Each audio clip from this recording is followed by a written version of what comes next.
बिस्मिल्लाहिर्रहमानिर्रहीम। अस्सलाम वालेकुम दोस्तों, मैं हूं होम्योपैथिक डॉक्टर कमाल और आप देख रहे हैं मेरा यूट्यूब चैनल कमालात होम्योपैथी। दोस्तों, इस चैनल पर मैं आपके साथ शेयर करता हूं मुख्तलिफ अमराज के लिए बेहतरीन होम्योपैथिक कॉम्बिनेशन जो मैं अपने क्लिनिक में इस्तेमाल करता हूं। आज जिस मर्ज के लिए मैं आपके साथ अपना कॉम्बिनेशन शेयर करूंगा वो है एंजाइटी।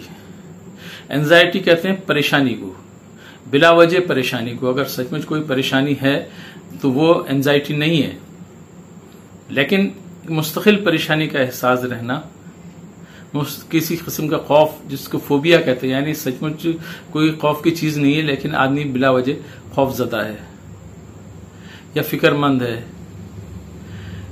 या घबराहट का शिकार हो गया है, हर वक्त उसको घबराहट सी तारी रहती है, परेशान रहता है, तो इसको एंजाइटी कहते हैं। एंजाइटी की अलामात क्या होती हैं, उसकी वजूहात क्या होती हैं। तो सबसे पहले बात करते हैं कि अलामात क्या होती हैं।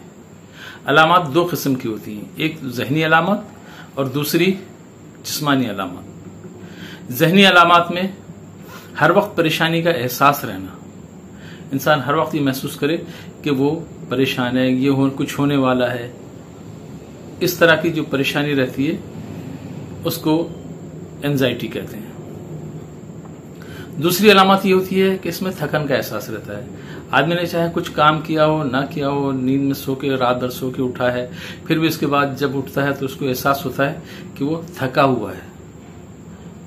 दूसरे ये होता है कि वो किसी चीज पर अपनी तवज्जो मरकूज नहीं कर सकता, अपनी तवज्जो किसी चीज पर मरकूज नहीं कर सकता, यानी कंसंट्रेट नहीं कर सकता। जब किसी चीज पर वो कंसंट्रेट नहीं कर सकता है तो उसकी याददाश्त खराब हो जाती है, यानी वो चीजों को फिर याद नहीं रख सकता, क्या कर लिया और क्या नहीं किया उसको याद नहीं रहता है। इसके अलावा जो उसको होते हैं नींद के मसाइल पैदा हो जाते हैं। नींद उसको जो सही तरीके से नींद होनी चाहिए वो नहीं आती है, या तो नींद आती ही नहीं है, या नींद आती है तो बार बार बेदार होता रहता है। कभी एकदम झटके से आंख खुलती है तो पसीना पसीना हो जाता है, खौफजदा रहता है जैसे कुछ होने वाला है। ये एंजाइटी है। इसके अलावा जो इसका मरीज है, एंजाइटी का मरीज, वो थोड़ा चिड़चिड़ा हो जाता है। नतीजे में घर का माहौल भी खराब होता है, ऑफिस में है तो ऑफिस का माहौल भी खराब होता है। ये चिड़चिड़ापन मरीज में आ जाता है, लाजमी है। ये एंजाइटी के साथ ये सारी चीजें शामिल हो जाती हैं। ये तो थी इसकी जहनी अलामात। इसकी दूसरी अलामात होती हैं जिस्मानी अलामात। जिस्मानी अलामात में दिल की धड़कन का महसूस होना। आम आदमी को आम हालात में दिल जो अगर चल रहा है तो उसको एहसास नहीं होता है कि उसका दिल चल रहा है, लेकिन एंजाइटी का जो मरीज होता है उसको धड़कन महसूस होने लग जाती है, यानी उसका दिल जोर जोर से धड़कता है, वाकई ज्यादा धड़कता है। इसके अलावा उसको पसीना बहुत ज्यादा आता है, उसको पसीना बहुत ज्यादा आता है, उसके पट्ठों में खिंचाव होने लगता है और दर्द होने लगता है। क्लिनिक में जो डॉक्टर्स जानते हैं कि बहुत सारे मरीज ये कंप्लेन लेके आते हैं कि उनके पट्ठों में खिंचावट हो रही है और उनके पट्ठों में दर्द हो रहा है। कुछ तो वजह उसकी ये होती है कि कैल्शियम की कमी की वजह से ये सारी चीजें पैदा होती हैं, लेकिन जो एंजाइटी का मरीज होता है उसमें भी ये अलामात पैदा हो जाती है। मरीज के सांस तेज तेज चलने लगते हैं, सांस फूलती है, उसकी चलने से उसकी सांस फूलने लग जाती है। ये और बहुत सारी बीमारियों में भी ये अलामत पैदा होती है। हार्ट की प्रॉब्लम में भी सांस फूलती है, दमे का मरीज हो जाता है उसमें भी सांस फूलती है, लेकिन एंजाइटी का मरीज होता है इसकी भी सांस फूलने लगती है। इसका सर चकराने लगता है, इतनी जोर की चक्कर नहीं आती, गिर जाए लेकिन सर उसका चकराता है। उसको ये खौफ होता है कि वो बेहोश हो जाएगा। बेहोश होता नहीं है, लेकिन उसको हर वक्त ये खौफ रहता है, हर वक्त तो नहीं लेकिन अक्सर ये खौफ उसको होता है कि बस वो बेहोश होने वाला, बेहोश हो जाएगा। इसके अलावा जो एंजाइटी का मरीज होता है उसके हाजमे के जो वो है एंजाइम्स हैं वो डिस्टर्ब हो जाते हैं, नतीजे में उसको बदहजमी रहने लगती है और उसको मोशन हो जाते हैं। ये थी इसकी अलामात। इसकी वजूहात क्या होती हैं? इसकी वजूहात ये होती है बचपन में या कोई ऐसा हादसा देखा हो उसमें, चाहे वो उसमें खुद जख्मी ना हुआ हो लेकिन अपने सामने देखा हो तो उसके जहन में वो चीज बैठ जाती है और उसकी वजह से एंजाइटी का मरीज बन जाता है। स्ट्रेसफुल जिंदगी जो लोग गुजारते हैं, जो हर वक्त टेंशन, हर वक्त दबाव रहता है उनके ऊपर, स्ट्रेस में रहते हैं, उसकी वजह से भी एंजाइटी हो जाती है। बहुत सी दिमागी बीमारियां ऐसी होती हैं जिसकी वजह से एंजाइटी हो जाती है। इसके अलावा मौरूसी भी होती है। अगर खानदान में कोई और आदमी एंजाइटी का शिकार है तो दूसरा आदमी भी शिकार हो जाता है। यानी माहौल ऐसा बन जाता है जिसकी वजह से दूसरे लोग भी एंजाइटी का शिकार हो जाते हैं। उसके अलावा बाज अद्वियात ऐसी होती हैं, ड्रग्स हैं, जिसकी वजह से आदमी एंजाइटी का शिकार हो जाता है। अल्कोहल के इस्तेमाल से भी आदमी एंजाइटी का शिकार हो जाता है। अब हम अपने वीडियो का सबसे अहम और दिलचस्प मौजू पे आते हैं, वो है इसका इलाज। इसका इलाज क्या किया जाए। ये मरीज बहुत कसरत से होते हैं, लेकिन अक्सरियत उनमें से जो है अपने आप को मरीज नहीं समझती। वही समझती है कि कोई और सीरियस मर्ज हो गया। वो अपने आप को एंजाइटी का मरीज नहीं समझते हैं, लेकिन ये समझते हैं कि उन्हें कोई बहुत पेचीदा और कोई बहुत ही खतरनाक बीमारी हो गई है। ये भी उसकी एक अलामत है। इसके जो मैं ट्रीटमेंट देता हूं उसके दो हिस्से हैं। एक हिस्सा है टैबलेट फॉर्म में, जो मैं चूसने के लिए देता हूं।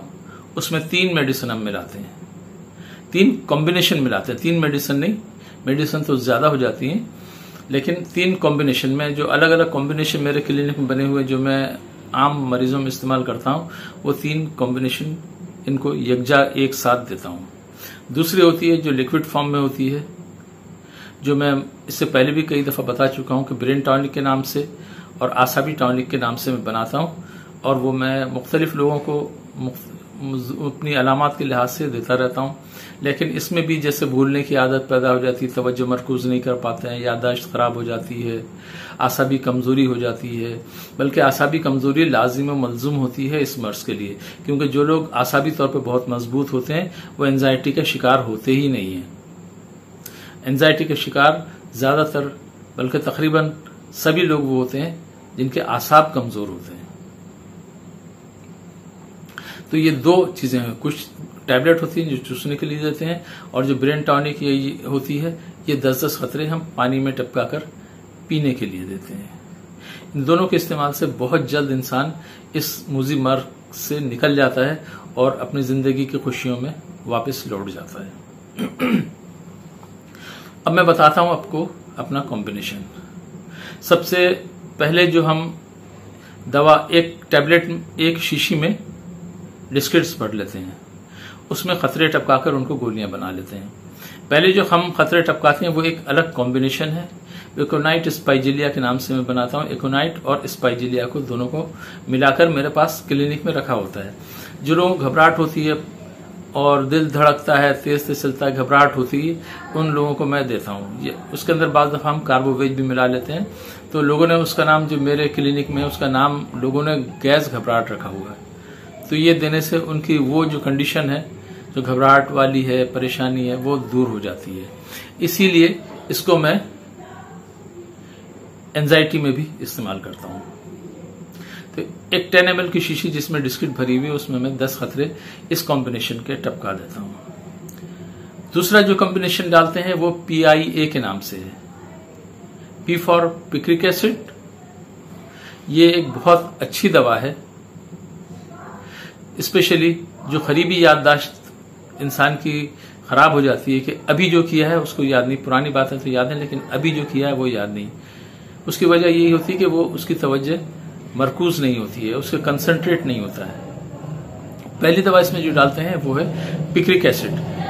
पिक्रिक एसिड को हम लेते हैं 30 पोटेंसी में। दूसरी दवा जो हम इसमें डालते हैं वो इग्निशिया है। इग्निशिया आसाब की बेहतरीन दवा है, स्पेशली अगर कोई सदमे की वजह से ये प्रॉब्लम पैदा हुआ है तो वो इस दवा के इस्तेमाल से दूर हो जाता है। इग्निशिया को भी हम 30 पोटेंसी में लेते हैं। तीसरी दवा जो ए डालते हैं PIA में, A फॉर एनाकार्डियम। एनाकार्डियम भी पेट के लिहाज से जो बदहजमी हो जाती है और मोशन हो जाते हैं, इन पेट के अमराज के लिए बेहतरीन दवा है। इसके अलावा याददाश्त के लिए भी ये एक बेहतरीन दवा है। दिमागी अमराज के लिए भी ये बहुत कामयाबी से इस्तेमाल होती है। तो ये एक कॉम्बिनेशन है जो ज्यादातर मैं डिप्रेशन में देता हूं, PIA। इसके भी 10 खतरे हम इस शीशी में टपका देते हैं। अब हो गए 2 कॉम्बिनेशन हमने इसमें डाल दिए। एक और कॉम्बिनेशन हम इसमें डालते हैं, वो है आर्सेनिकम अल्बम और कालीफास। आर्सेनिकम अल्बम बेचैनी की बेहतरीन दवा है। बेचैनी, परेशानी, घबराहट, ये सारी चीजों को कंट्रोल करती है। और जो कालीफास है वो दिमाग की दवा भी है और उसके साथ साथ वो नींद के प्रॉब्लम को दूर कर देती है, यानी सुकून की अच्छी नींद आ जाती है। अगर अच्छी तरीके से सो के उठता है तो आदमी का डिप्रेशन भी कम होता है और एंजाइटी भी कम होती है। इसके भी हम 10 खतरे उस शीशी में टपका देते हैं और हिलाकर मरीज को डिस्पेंस कर देते हैं। इसकी अगर 1 ग्रेन की गोलियां ली हैं तो 2-2 गोली सुबह, दोपहर, शाम, रात 4 मरतबा हम चूसने के लिए देते हैं।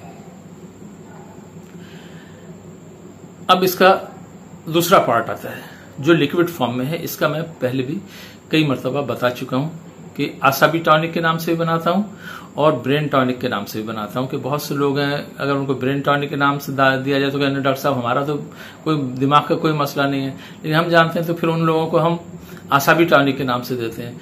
जिन लोगों को याददाश्त का मसला है, जो दूसरी इस तरीके से प्रॉब्लम शो करते हैं, तो उनको हम ब्रेन टॉनिक के नाम से देते हैं। फार्मूला एक ही है।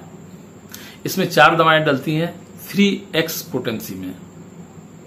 पहली दवा है चाइना 3x, चाइना 3x। दूसरी है अल्फाल्फा 3x, अल्फाल्फा 3x। तीसरी मेडिसिन है अश्वगंधा। अश्वगंधा को भी हम 3x पोटेंसी में लेते हैं। चौथी दवा जो हम इसमें डालते हैं वो है एविना स्टाइवा। एविना स्टाइवा को भी हम 3x पोटेंसी में लेते हैं। ये चारों दवाएं मिलकर आसाब की बेहतरीन दवा बन जाती है। इस दवा को हम 10-10 खतरे पानी में डालकर पीने के लिए देते हैं। इसके इस्तेमाल से मरीज थोड़े दिनों में इस मर्ज से निकल जाता है। ये काफी इसमें दवाएं इस्तेमाल हुई है, मुख्तलिफ कॉम्बिनेशन इस्तेमाल हुए। डॉक्टरों के लिए तो ये कोई मसला नहीं है, उनके पास ये सारी दवाएं होती हैं, अपने पास रखते हैं, बना के रखें और अपने मरीजों को डिस्पेंस कर लें। लेकिन जो लोग डॉक्टर नहीं हैं वो इतनी दवाओं को लेना, फिर पहले अलग अलग कॉम्बिनेशन बनाना, फिर उससे एक दवा को बनाना और 4 दवाएं मिलाकर 3x पोटेंसी में उसको बनाना, ये खासा मुश्किल काम है। अगर ऐसे लोग मुझसे दवा मंगवाना चाहें तो मेरे बहुत कम चार्जेस होते हैं जो मैंने डिस्क्रिप्शन में लिखे हुए हैं, उसको देख लें या मुझसे फ़ोन के ऊपर कांटेक्ट कर लें और मुझसे ये मंगवा लें। ये मरीज़ हर घर में मौजूद होता है। कोई घर एंजाइटी के मरीज से खाली नहीं है, कोई ऑफिस, कोई जगह एंजाइटी के मरीज से खाली नहीं है। ये एक बहुत अच्छी दवा है, इसको इस्तेमाल करें और इस मर्ज से निजात पालें। वीडियो पूरी देखने के लिए मैं आपका शुक्रगुजार हूँ। अपना बहुत ख्याल रखिए। अल्लाह ताला आप सबको सेहत, तंदुरुस्ती और दराजी उम्र अता फरमाए। हादिसात, आफात, बलाइयात और मुज़ी अमराज से महफूज रखे। दुनिया और आखिरत की खुशियाँ नसीब फरमाए। दुनिया और आखिरत की परेशानियों से महफूज रखे। आमीन या रब्बिल आलमीन।